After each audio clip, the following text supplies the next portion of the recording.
I'm playing. It's been a very fun 4 weeks in the treatment room, but ready to roll. How close to 100% are you? I'm pretty much at 100. It's been good to have this time off, been able to really focus on what I needed to get done, and excited to go out there one more time.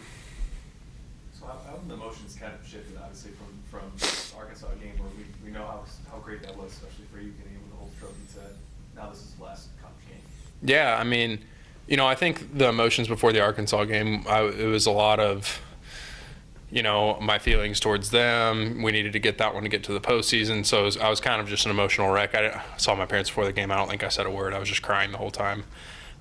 This one, I think it's a lot more excitement. Our team's really earned this opportunity, and we're really, really excited to go down to Tampa.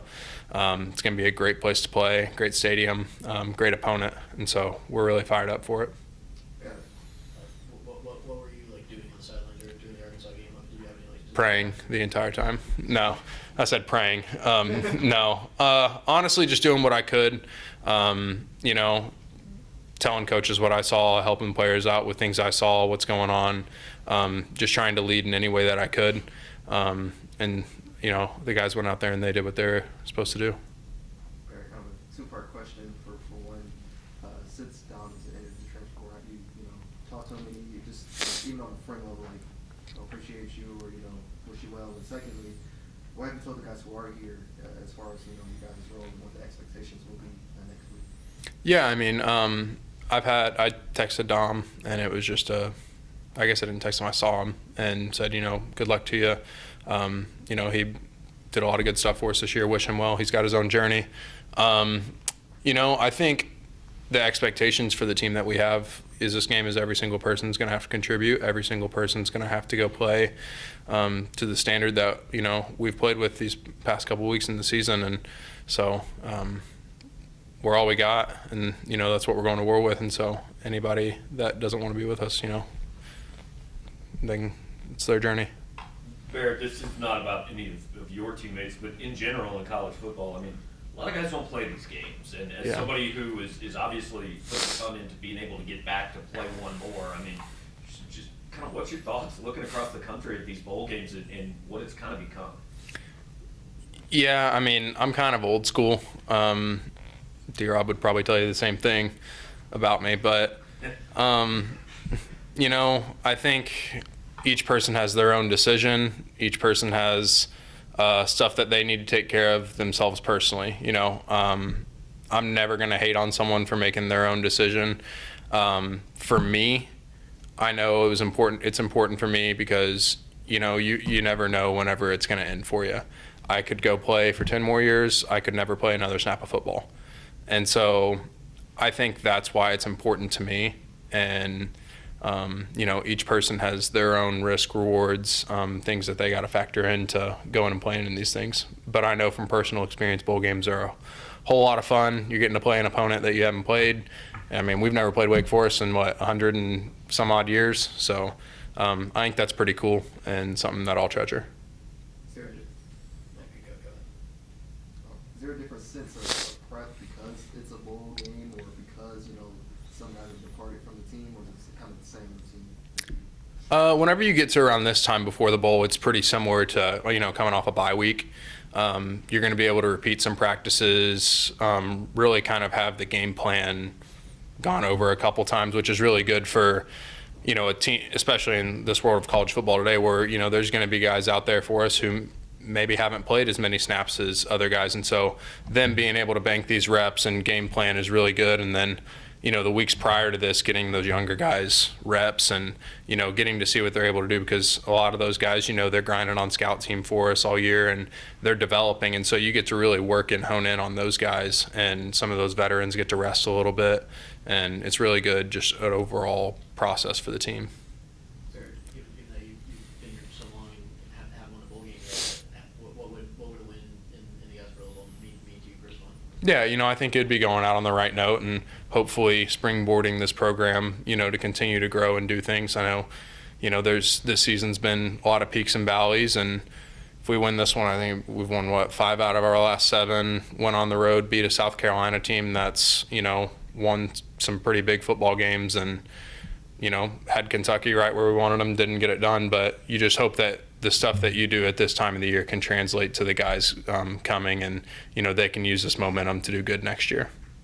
Kind of the guys stepping up that need to step up with some vacancies. I know who you've seen so far in a couple practices. Obviously, there's guys like Micah Miller who's played really well in the last couple games, but also guys maybe on the other side like Jamarian Wayne, wherever he's playing now. Yeah, touching on Makai, I think Makai is mature beyond his years. I'm very proud of him, and he made a heck of a catch in that Arkansas game to get us through. I think Makai is going to develop, and if he keeps working hard, keeps his head down, he can really do some special stuff here.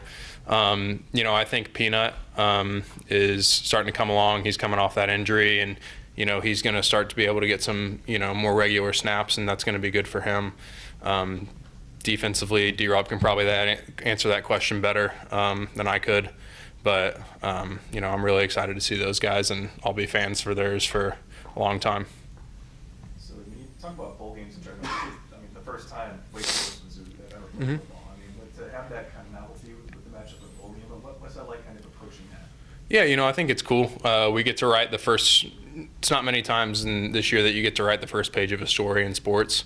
And so, we're really excited to play them. They have a tremendous roster. Their quarterback's a great player. Defensively, they're very sound, and, it's a great challenge for us. And so we got our hands full, but we're going to go out and we're going to compete. Besides playing in the game, what else are you guys looking forward to doing down in Tampa? I know there's some events happening. Yeah, honestly, I'm still waiting on them to get us that itinerary so I can plan my day. I'm messing with it. I think we get to go to Busch Gardens, and I haven't been into an amusement park in I don't know how long, so that'll be a blast. Me personally, I'm going to go to the casino. I think that'll be fun. I know a lot of guys are fired up about that. But, I think the warm weather is probably the biggest thing that we're fired up for. I think they're getting a cold front down there, and it's going to be like a high of 65, and the weather here next Friday is like a low of -3 or something. So, we're going to go from playing in some pretty warm weather to getting off the plane that night, and it's going to be a pretty, turnaround 180 for us. But we're excited about it. It's a great city. Sending off in Tampa, maybe at the casino as well. How much time have you spent sort of reflecting on that, the walk-on who came to this team all those years ago? Just my time here. Honestly, it's been fun because these past couple weeks, whenever I haven't been getting to do as much as at practice and, being in rehab, I'm really thankful for everything that has happened here, peaks, valleys, everything in between. There's been a lot of people who have stuck their neck out for me to get me here. A lot of people who have believed in me to get me to where I want to be. And, it's all part of a journey that only I could have dreamed of as a kid. And it's been so much fun. And the relationships that I've built here are something that I'll forever treasure. There's guys that I've met here from all walks of life that I would have never gotten to, like D-Rob, for example. He's sitting right behind. I would have never met D-Rob. He's, from Detroit, Michigan. That's pretty cool to me. And I think that's what sports and football is all about, is you're getting to be in a team environment where there's guys who will stick their neck out for you and I'll stick my neck out for them. And you build a bond that's, really special. Anything else, Barrett? What you got, D-Rob? Who's your favorite teammate on the defensive side of the ball? Not you. No. Honestly, Hopper's the funniest. Lil Hop is the funniest person on this team, if anyone's wondering. So, yeah. And that's my humble opinion, but he's a funny dude. So, I appreciate all y'all as well. I don't know if I'll talk to you guys again in Tampa or all that, but you guys work hard and do everything for Mizzou. And I really appreciate you guys and all the work you guys put in.